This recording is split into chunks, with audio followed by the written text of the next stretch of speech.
You probably think you know everything there is to know about your feline friend, right? Well, science, history, and even a few declassified government documents have a totally different story to tell.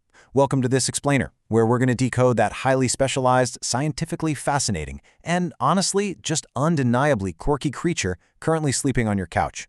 So it's the ultimate question for any pet parent. How well do you really know your cat? I mean, we look at them every single day, yet experts like veterinarians and animal behaviorists agree that we actually get a lot wrong about everyday feline behavior. We naturally tend to look at them through a human lens or maybe even a dog's lens, but the truth is cats are operating on a completely different evolutionary wavelength. Just take a close look at your cat's nose for a second. Much like a human fingerprint, a cat's nose pad has a completely one-of-a-kind pattern of these tiny bumps and ridges. Seriously, no two cats on the entire planet have the exact same nose design. It's basically their very own built-in biometric ID system. Now, let's bust a super common myth. We have all experienced those frantic 3 a.m. feline zoomies and thought, well, clearly my cat is nocturnal. Actually, they're not.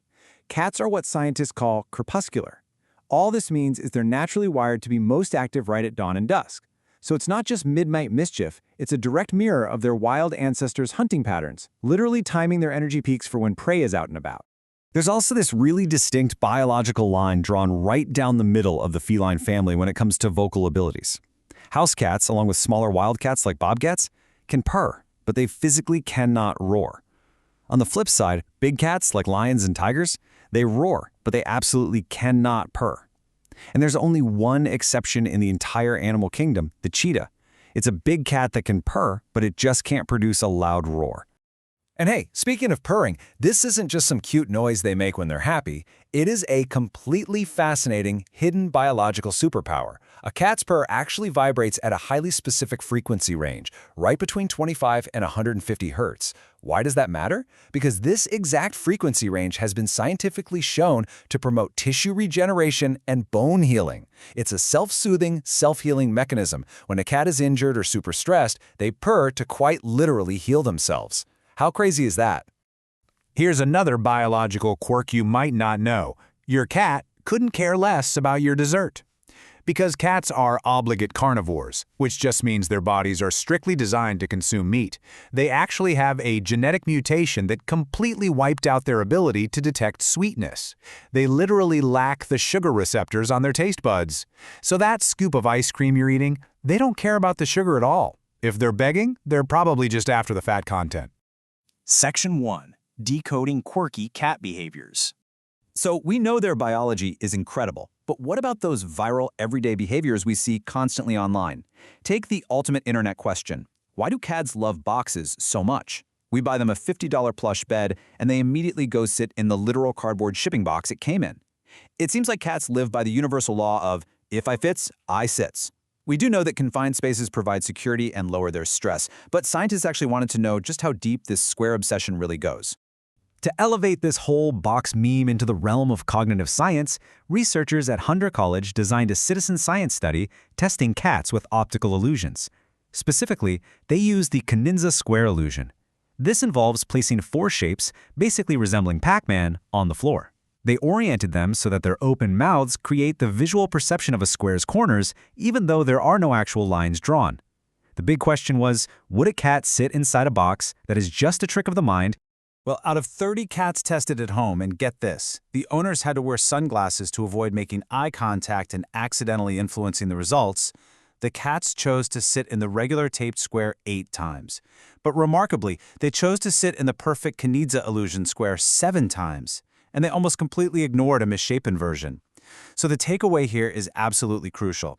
Cats specifically seek out the contours of a square for security, and their brains fall for visual illusions in a very human-like way. Then, of course, there's the window chirp. You have definitely seen your cat sitting at the window, staring intently at a bird or a squirrel, making that weird, rapid-fire chattering noise, right? It sounds kind of like a mix between a squeak and a clicking gear. So what is actually going on in their heads when they do this? The answer is actually a little bit dark. According to feline behaviorists like Dr. Eliza Marin, this isn't just them trying to communicate with the bird. That cute chirping is likely primal muscle memory kicking in. You see, in the wild, a cat's final hunting move is a precision jaw snap right to the neck of its prey. When your house cat sees a bird but is blocked by the window glass, that flicker of movement flips their hunter switch, and the chattering is just them involuntarily rehearsing that fatal bite. Section 2. Felines in the workforce. So despite these lethal instincts, humans have continuously tried to put cats to work. If we trace this truly bizarre history of feline employment, we see a huge trend of humans expecting just a bit too much from our independent companions. From 19th century mail delivery to the heights of Cold War espionage, into the space race, and all the way to modern local politics, let's look at some of the most ridiculous examples of cats on the payroll. Back in 1876, the Belgian city of Liège thought they had absolutely solved their postal crisis. They trained 37 cats to carry waterproof mail pouches around their necks to deliver messages. Now, as you might predict, cats do not care about the mail. The fastest, most enterprising cat took a whole 5 hours to make a single delivery. The others took up to 24 hours, likely stopping for naps and snacks along the way. Needless to say, the experiment was promptly discontinued. But hey, the Belgian mail disaster didn't stop the US government from trying their luck.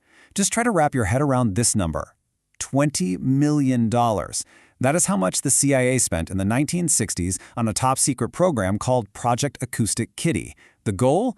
To implant a microphone into a cat's ear canal, run an antenna down its back, and use the cat to eavesdrop on Soviet spies sitting on park benches. So, what happened?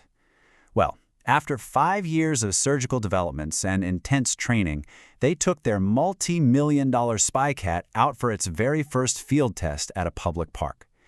They released the cat to go listen to two men on a bench. The cat immediately wandered into the street and was tragically hit by a taxi, dying instantly. In their official report, the CIA dryly concluded that utilizing cats as spies was, quote, not practical. Where cats lack in espionage, though, they completely excel in public relations. Enter Mayor Stubbs.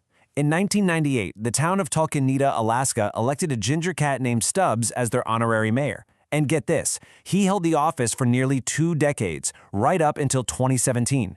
His daily mayoral duties mostly consisted of greeting tourists at the local general store and heading down to the pub every single afternoon to drink water infused with catnip out of a wine glass. Now that is a true civil servant.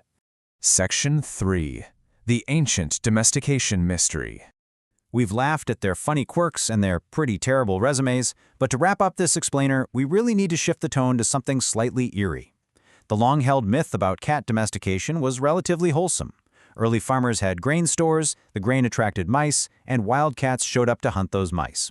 A mutually beneficial friendship blossomed. However, recent genomic studies and zooarchaeological analysis point to a much darker reality. The rapid domestication of cats as we know them today actually points squarely to ancient Egypt, and it definitely wasn't about pest control. Researchers at the University of Exeter found that cats were domesticated and bred on a massive industrial scale for one highly specific purpose: mass ritual sacrifice. They were sacred to the Egyptian goddess Bastet.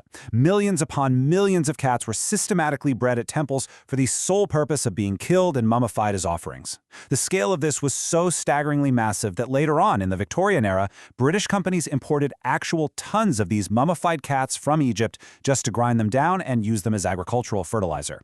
And here's the thing. This grim industry is what actually shaped the pet sitting in your living room right now. When temple priests are breeding millions of animals for ritual use, they naturally select the ones that are the most docile, the least aggressive, and the easiest to handle. Over generations, this specific kind of dark breeding pressure inadvertently stripped away their wild edges and basically created the domestic house cat we know today. Which leaves us with one final thought. Your cat actually carries the genetic memory of a creature that was quite literally mass-produced to serve as a divine offering to the gods. Knowing that they were once revered as sacred, magical beings in ancient times, does that perfectly explain the aloof, royal, and slightly demanding attitude they give you today? Definitely think about that the next time they demand you open a fresh can of food. Thank you so much for joining me on this explainer, and keep observing the fascinating world right inside your own home.